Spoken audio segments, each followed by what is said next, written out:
Bem, vamos continuar então a nossa série Gabaritando o Processo de Trabalho. Eu trago uma segunda questão, seguindo a nossa ordem. Questão essa também extraída da prova aplicada no TRT da 11ª Região pela Fundação Carlos Chagas, no ano de 2012. Prova aplicada para analista judiciário, área administrativa. Essa questão vai versar sobre o processo judiciário do trabalho. Temas interessantes são abordados aqui nessa questão, dentro das alternativas apresentadas pela Fundação Carlos Chagas na época da aplicação da prova. Bom, seguindo o nosso padrão, vou ler o enunciado, vou ver quais são as alternativas e vou assim apresentar o gabarito de forma fundamentada. Vamos para o enunciado.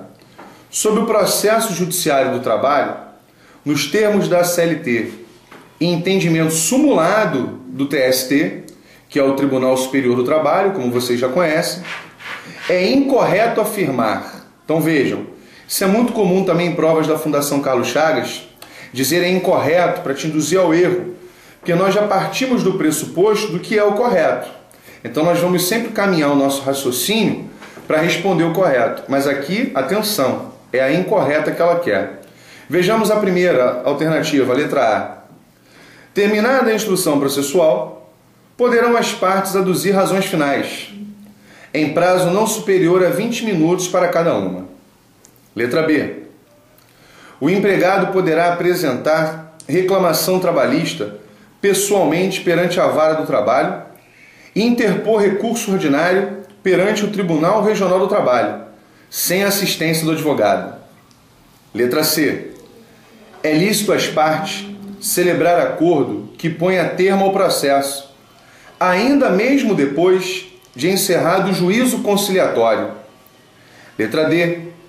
Terá preferência em todas as fases processuais o dissídio cuja decisão tiver de ser executada perante o juízo da falência. E letra E. O empregador de microempresa ou empresa de pequeno porte pode ser representado por terceiro, ainda que este não seja empregado, ou faça parte do quadro societário da empresa reclamada. Vejam então que são assuntos corriqueiramente cobrados em prova, e às vezes o candidato ele acaba se perdendo um tanto quanto nas afirmativas, porque detalhes aqui, às vezes até mesmo imperceptíveis, podem levar o candidato ao equívoco na hora de afirmar lá no cartão resposta qual seria o gabarito correto. Então vamos ver, só lembrando que ela quer a incorreta. A letra A diz: terminada a instrução processual, poderão as partes aduzir razões finais, em prazo não superior a 20 minutos para cada uma. O erro aqui na letra A, então já estou dizendo que o gabarito é a letra A, é no sentido do prazo que as partes terão para aduzir razões finais. Com efeito, o prazo que a CLT prevê não é de 20 minutos, como diz a questão. Pelo contrário, o prazo é de 10 minutos para cada parte. Previsão do artigo 850 da CLT. É lá que nós temos que verificar que esta parte da questão, que diz em prazo não superior a 20 minutos, é que está errado. Volto a repetir, artigo 850 da CLT. Letra B. Aí você vai perguntar, mas Fagner, as demais estão certas, por que nós vamos apreciar? Tem alguns assuntos correlatos que precisam ser também apresentados e debatidos para que nós possamos ir para a prova com total entendimento sobre cada um desses temas. Vejamos a letra B. O empregado poderá apresentar reclamação trabalhista pessoalmente perante a vara do trabalho e interpor recurso ordinário perante o Tribunal Regional do Trabalho sem assistência de advogado. Ora, é sabido que ninguém pode pleitear na justiça sem a presença de advogado, ressalvando as hipóteses previstas em lei, uma vez que é indispensável a presença do advogado. Dentre as exceções, nós temos o jus postulante, que ainda vigora na Justiça do Trabalho, de acordo com o artigo 791 da CLT, que diz que os empregados e os empregadores poderão acompanhar suas reclamações até o final. Bom, mas Fagner, olha bem, por isso que eu digo que é importante a gente analisar também as alternativas corretas. Aqui está dizendo que é interpor recurso ordinário, até interpor recurso ordinário perante o Tribunal Regional do Trabalho, sem assistência de advogado. Pois é, a leitura do 791 parece que nos leva a crer, parece não, nos leva a crer, na verdade, que eu poderia acompanhar a reclamação até o trânsito em julgado. Enfim, poderia até mesmo interpor recurso de revista perante o TST. Porém, esse não é o entendimento do Tribunal Superior do Trabalho, que restringe a aplicação do jus postulante na súmula 425. Pela súmula 425, o Tribunal Superior do Trabalho entende que nós vamos aplicar o jus postulante até a interposição de recurso ordinário. Por que isso? Porque algumas ações e alguns recursos só podem ser interpostos, só podem ser apresentadas, só podem ser ajuizadas, no caso de ações, recursos interpostos, por advogado. Por exemplo, na súmula 425, o TST não admite ação rescisória, ação cautelar e mandado de segurança sem que esteja subscrito por advogado. Então eu não aplico o jus postulante nessas ações.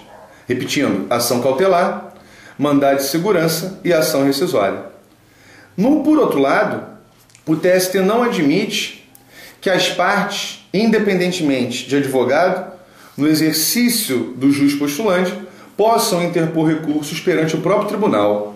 Pois é, porque na própria súmula 425 diz que a interposição de recursos de competência do Tribunal Superior do Trabalho não poderão ser interpostos sem a presença de advogado.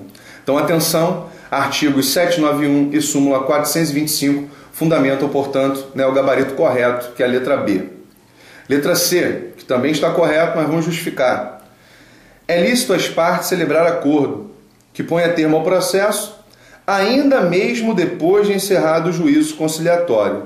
Bom, a Justiça do Trabalho, ainda que a alteração do artigo 114, caput da Constituição, tenha ocorrido com a emenda constitucional 45 de 2004, porque agora o texto diz: compete à Justiça do Trabalho processar e julgar, nós ainda temos o entendimento que a Justiça do Trabalho é uma justiça de cunho conciliador.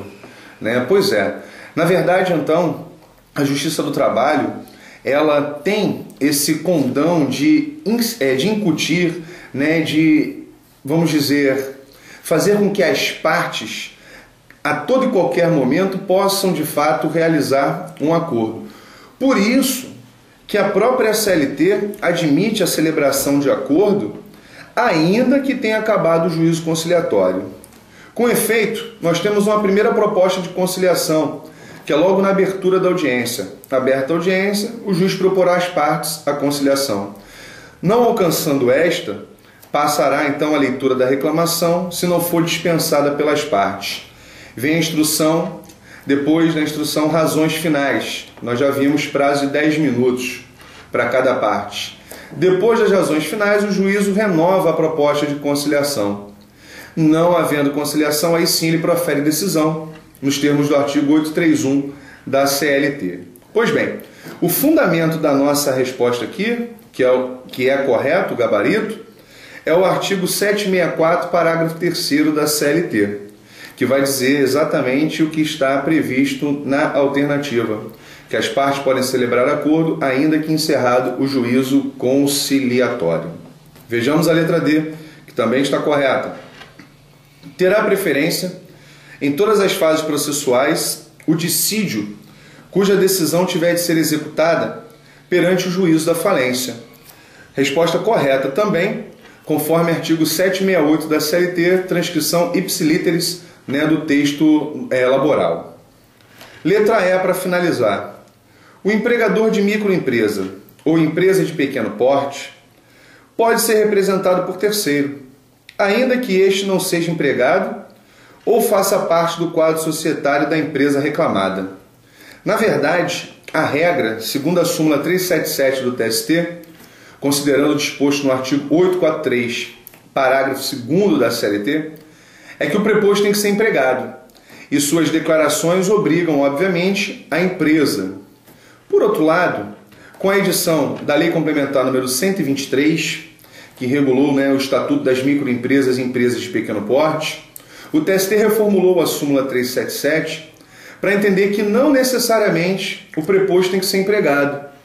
Ou seja, a partir da edição dessa lei, o TST, com a reformulação da súmula, com a nova redação da súmula 377, entendeu que só é necessário ser empregado, né, quando na verdade for empresa distinta de microempresa e EPP. Ou seja, para resumir, se for microempresa e empresa de pequeno porte, não necessariamente precisa ser empregado.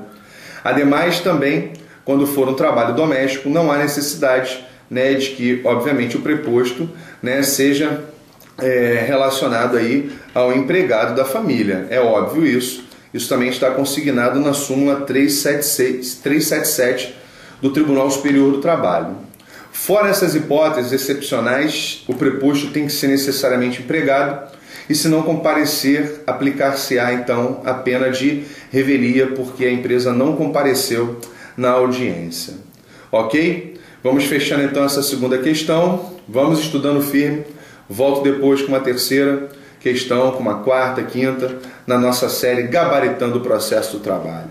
Um abraço, gente, bom estudo!